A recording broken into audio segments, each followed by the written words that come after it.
Hi hello welcome to competitive cracker.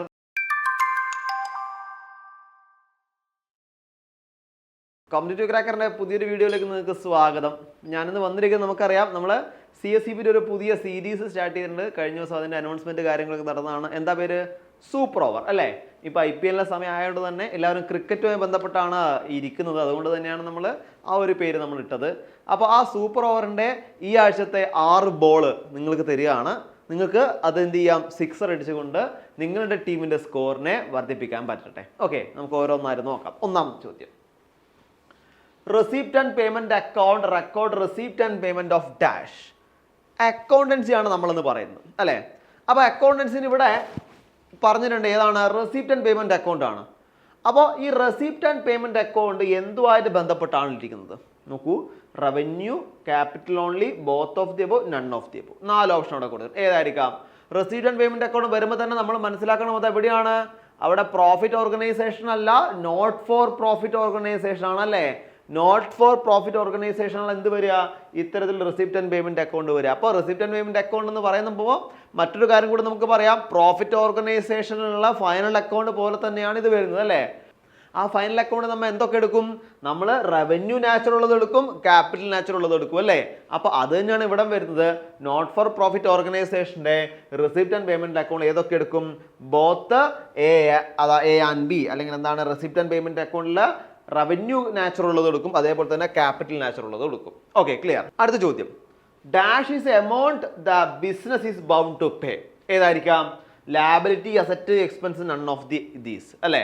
ഇവിടെ 4 കാര്യങ്ങൾ തന്നിട്ടുണ്ട്. നമുക്ക് ഈ 4 കാര്യങ്ങൾ എന്താ അറിയാം? ലാബിലിറ്റി എന്താ നമുക്കറിയാം അല്ലേ? ലാബിലിറ്റി എന്താണ് വരിക? ബാധ്യതയാണ്. അസറ്റോ നമ്മളെ കയ്യിലുള്ള ആസ്തികളാണ്, എക്സ്പെൻസ് ചെലവുകളാണ്, നമുക്കറിയാം അല്ലേ? അങ്ങനെയാണെങ്കിൽ ഇവിടെ ഏതായിരിക്കും നമുക്ക് ആൻസർ ആയിട്ട് വരിക? ഈസി ആണ്. ഏതാണ് വരിക? ലാബിലിറ്റി ആണ് ആൻസർ ആയിട്ട് വരിക അല്ലേ? എങ്ങനെ ലാബിലിറ്റി വരുന്നു നോക്കണ്ടേ? നോക്കാം. A liability represent A financial obligation അല്ലേ? ഇവിടെ എന്താണ്? ഇതൊരു ഫിനാൻഷ്യൽ ഒബ്ലിഗേഷൻ ആണ്. എന്തുമായിട്ട് ബന്ധപ്പെട്ടത്? ഡെറ്റുമായിട്ട് അല്ലേ? കടവുമായി ബന്ധപ്പെട്ടതാണ് ലാബിലിറ്റി അല്ലേ? കടവുമായി ബന്ധപ്പെട്ടതാണ് എന്ത് വരുന്നത്? ലാബിലിറ്റി വരുന്നത് അല്ലേ? അപ്പോൾ കടവുമായി ബന്ധപ്പെട്ടതാണ് എന്ത് വരുന്നത്? ലാബിലിറ്റി വരുന്നത്. അതും എങ്ങനെ? Meaning that the money the business is legally required to pay back. അവിടെ എന്ത് ചെയ്യുന്നുണ്ട്? അവിടെ ബിസിനസ് പേ ബാക്ക് ചെയ്യാനുള്ള, അത് ലീഗലി ആയിട്ടുള്ള പേ ബാക്കിംഗ് ആണ് അവിടെ എന്ത് വരുന്നത്? ലാബിലിറ്റി വരുന്നത്. അതുകൊണ്ട് തന്നെ ഇവിടെ ബൗണ്ട് ടു പേയിൽ ഉദ്ദേശിച്ചിരിക്കുന്നത് ഏതാണ്? ലാബിലിറ്റി ആണ്.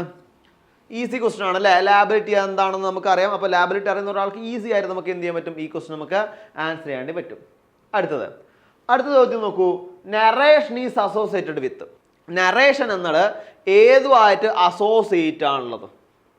ഏതുമായിട്ടായിരിക്കാം? നമ്മൾ എഴുതും അല്ലേ? നമ്മൾ സാധാരണ എഴുതാറ് നറേഷൻ എവിടെയാണ് നമ്മൾ എഴുതുക? ജേണലിലാണ് എഴുതുക അല്ലേ? അതായത് ജേണലിൽ എന്താണോ ആ കാര്യം നടന്നത്, ആ കാര്യം നമ്മൾ ചുരുക്കി എഴുതുന്നതിനെയാണ് നമ്മൾ എന്ത് പറയുക? നറേഷൻ എന്ന് പറയാം അല്ലേ? അപ്പോൾ നറേഷൻ എന്തുമായി ബന്ധപ്പെട്ടതാണ്? നമുക്ക് മറ്റ് ചിന്തകളൊന്നുമില്ല അതല്ലേ? മറ്റെവിടെ നോക്കാതെ നമുക്ക് പറയാം ഏതുമായിട്ടാണ്? ജേണലായിട്ട് ബന്ധപ്പെട്ടതാണ് അല്ലേ? നോക്കാം. അടുത്തത് നമുക്കറിയാം, ഇവിടെ CSEBിൻ്റെ നോട്ടിഫിക്കേഷനും മറ്റു കാര്യങ്ങളൊക്കെ വന്നിട്ടുണ്ട്. എക്സാം ഡേറ്റും വന്നിട്ടുണ്ട്. CSEBിയുടെ നോട്ടിഫിക്കേഷനും മറ്റു കാര്യങ്ങളും വന്നിട്ടുണ്ട്. എക്സാമിന് അപ്ലൈ ചെയ്യാനുള്ള ഡേറ്റും വന്നിട്ടുണ്ട്. നിങ്ങൾ പലരും എന്ത് ചെയ്തിട്ടുണ്ടാവും? എക്സാമിന് അപ്ലൈ ചെയ്തിട്ടുണ്ടാവും. അപ്പോൾ പുതിയ പാറ്റേൺ അനുസരിച്ച് നമുക്ക് കൂടുതൽ ലൈവ് സെഷനിൽ MCQs ഡിസ്കസ് ചെയ്ത് പഠിക്കാൻ വേണ്ടിയിട്ട് ഞങ്ങൾ പുതിയൊരു ബാച്ച് സ്റ്റാർട്ട് ചെയ്തിട്ടുണ്ട്. അതാണ് CSEBിയുടെ 45 ഡേ ബാച്ച് എന്ന് പറയുന്നത്. ഈ ബാച്ചിൽ പ്രധാനമായിട്ടും ലൈവ് സെഷന് കൂടുതൽ പ്രധാനം നൽകിക്കൊണ്ട്, അതുകൂടാതെ MCQ ഡിസ്കഷൻ കൂടുതൽ ഇമ്പോർട്ടൻ്റ് നടത്തിക്കൊണ്ടാണ് ഈ ഒരു ലൈവ് സെഷൻ നമ്മൾ മുന്നോട്ട് കൊണ്ടുപോകുന്നത്. അപ്പോൾ ഈ ബാച്ചുമായി ബന്ധപ്പെട്ട കാര്യങ്ങൾ അറിയാനും അതേപോലെ മറ്റ് ഡീറ്റെയിൽസ് ഒക്കെ അറിയാൻ വേണ്ടി നിങ്ങൾക്ക് എന്ത് ചെയ്യാം?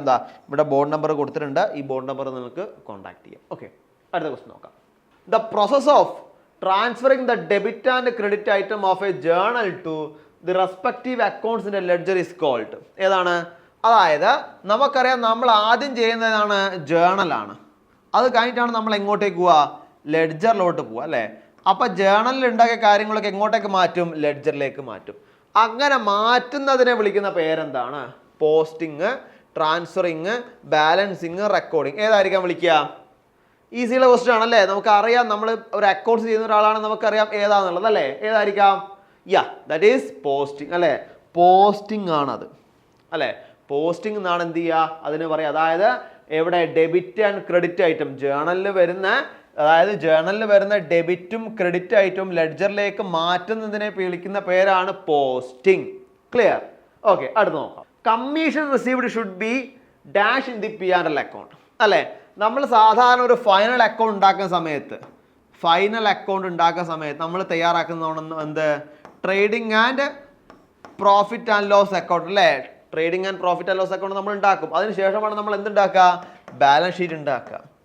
അപ്പോൾ നമ്മളിവിടെ പ്രോഫിറ്റ് ആൻഡ് ലോസ് അക്കൗണ്ട് അവിടെ പറഞ്ഞിരിക്കുന്നത് പ്രോഫിറ്റ് ആൻഡ് ലോസ് അക്കൗണ്ടിൽ കമ്മീഷൻ റിസീവ്ഡ് ചെയ്യുമ്പോൾ പ്രോഫിറ്റ് ആൻഡ് ലോസ് അക്കൗണ്ടിൽ കമ്മീഷൻ റിസീവ്ഡ് ചെയ്യുമ്പോൾ അവിടെ എന്താണ് ഉണ്ടാവുക, ഡെബിറ്റ് ആണോ, നോട്ട് ഇൻക്ലൂഡ് ആണോ, ക്രെഡിറ്റ് ആണോ, നൺ ഓഫ് ദി അബവ് ആണോ, എവിടെയായിരിക്കും വരിക. കമ്മീഷൻ എവിടെയാണ് വരുന്നത് നമുക്ക് അറിയേണ്ട ആദ്യം അല്ലേ.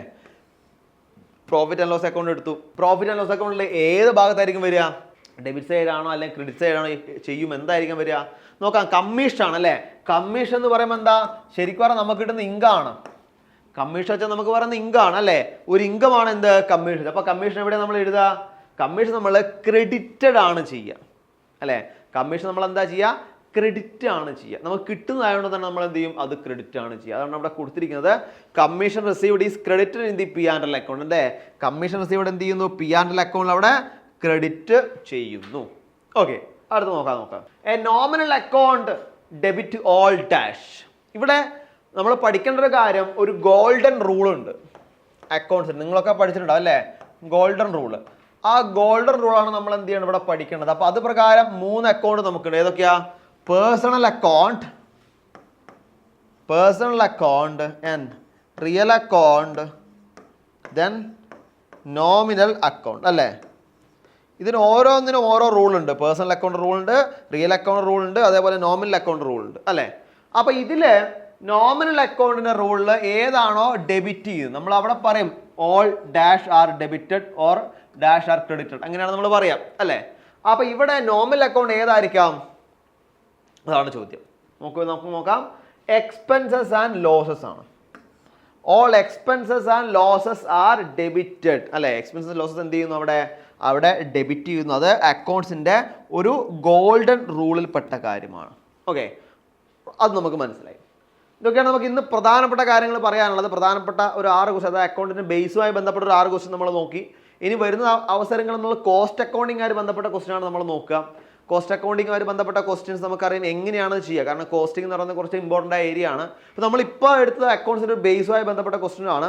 ഇനി അടുത്ത ദിവസം എന്ത് ചെയ്യും, കോസ്റ്റ് അക്കൗണ്ടുമായി ബന്ധപ്പെട്ട വരാം. അത് കഴിഞ്ഞ് അടുത്ത പോർഷനുമായിട്ട് നമുക്ക് കോർപ്പറേറ്റ് അക്കൗണ്ടിങ് ഉണ്ട്, അതേപോലെ തന്നെ അമാൽഗമേഷൻ്റെ ചെറിയ ഏരിയാസ് ഉണ്ട് അല്ലേ. അപ്പോൾ ഈ ഏരിയ എന്നുള്ള ക്വസ്റ്റ്യൻസൊക്കെ ആയിട്ട് നമുക്ക് വീണ്ടും കാണാം. അപ്പോൾ അതുവരെ ഇപ്പം എന്ത് ചെയ്യുക, ഈ ഒരു സൂപ്പർ ഓവറായിട്ട് നമുക്ക് മുന്നോട്ട് പോകാം. അപ്പോൾ നിങ്ങൾക്കൊക്കെ ഇന്ന് 6 ബോളിൽ 6 സിക്സർ അടിക്കാൻ പറ്റിയെന്ന് വിചാരിക്കുന്നു. അപ്പോൾ നിങ്ങൾക്ക് ഇന്ന് കിട്ടിയ റൺസ് എത്രയാണ്, 36 റൺസ് നിങ്ങൾക്ക് സ്കോർ ചെയ്യാൻ കിട്ടി അല്ലേ. അപ്പോൾ ഇങ്ങനെ 36 റൺസ് സ്കോർ ചെയ്ത് കഴിഞ്ഞു. ഇനി സെഞ്ചുറിയിലേക്ക് എത്താൻ എത്രയേ വേണ്ടു, കുറച്ചും കൂടിയേ വേണ്ടു. അപ്പോൾ അക്കൗണ്ടൻസിയിൽ നമുക്ക് സെഞ്ചുറിയിലേക്ക് എത്തണം. അതേപോലെ എല്ലാ ഏരിയയിലും അല്ലെങ്കിൽ എല്ലാ ടോപ്പിക്കിലും നമുക്ക് എന്ത് ചെയ്യണം, സെഞ്ചുറിയിലേക്ക് എത്താൻ വേണ്ടി നിങ്ങൾക്ക് പറ്റട്ടെ എന്ന് മാത്രം പ്രാർത്ഥിച്ചുകൊണ്ട് നിർത്തുന്നു. ബൈ.